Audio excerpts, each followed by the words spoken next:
मुल्क भर की तरह कंदकोट में भी मुनाफाखोर बेलगाम हो गए हैं। कंदकोट में बढ़ती हुई महंगाई ने गरीब आवाम की चीखें निकाली हैं। आटा, दाल, घी, चीनी समेत सब्जी और फलों की कीमतें भी आसमान से बातें करने लगी। कंदकोट में कायम प्राइस कंट्रोल कमेटियां गैर फाल। असिस्टेंट कमिश्नर कंदकोट की जानिब से महंगाई की रोकथाम के लिए कोई भी खातिर ख्वाह इकदाम नहीं किए जा रहे। बहुत महंगाई है, चीनी महंगी है, आटा महंगा है, गरीब आदमी किधर जाए, खाने के लिए मजबूर है।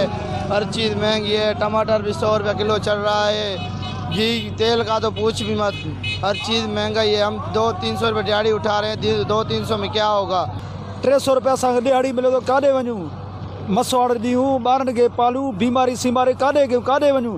जा पाण खे गोरियो मारियूं, जा ख़ुदकुशी कयूं। आटा, चीनी और घी, ये सब्जी और सब की रेट जो है ना आसमानों को छूने लगी हैं। हम 2 वक्त की रोटी खाने के से भी मारूफ हो चुके हैं। हम आला हुकामों से अपील करते हैं कि कुछ इस महंगाई के बारे में कुछ किया जाए, नहीं तो हम गरीब आदमी कहाँ जाएं, क्या करें। 2 वक्त की रोटी खाने में भी मारूफ हो चुके हैं। कंदकोट के शहरियों का कहना था कि रोज बरोज की महंगाई ने 2 वक्त की रोटी से भी महरूम कर दिया। आला हुकाम और असिस्टेंट कमिश्नर कंदकोट महंगाई पर कंट्रोल करके कंदकोट की गरीब आवाम को चैन से जीने दिया जाए। कैमरा टीम के साथ फिदा हुसैन मरी, वश न्यूज़, कंदकोट।